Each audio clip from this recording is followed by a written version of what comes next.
অনেক অনেক স্বাগতম। আশা করি সবাই ভালো আছেন। আসসালামু আলাইকুম। আজকে রান্না করব কাঁকরোল দিয়ে মুরগির গোশত রান্না।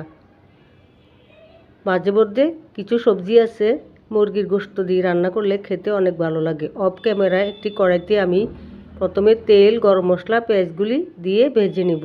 এরপর মরিচ গুঁড়া, জিরা, ধনিয়া, হলুদ, লবণ দিয়ে দিব পরিমাণ মতো। মশলাগুলি ভালো করে কষিয়ে 1 টেবিল চামচ আদা বাটা, 1 টেবিল চামচ রসুন বাটা দিয়ে দিব। আবারও কিছুক্ষণ কষিয়ে নিব। অল্প করে পানি দিয়ে দিব। কষানো হলে মুরগিগুলি দিয়ে দিব। মুরগির গোশত কিছুক্ষণ কষিয়ে কয়েকটি কাঁকরোল কেটে রেখেছি, কাঁকরোলগুলি দিয়ে দিব।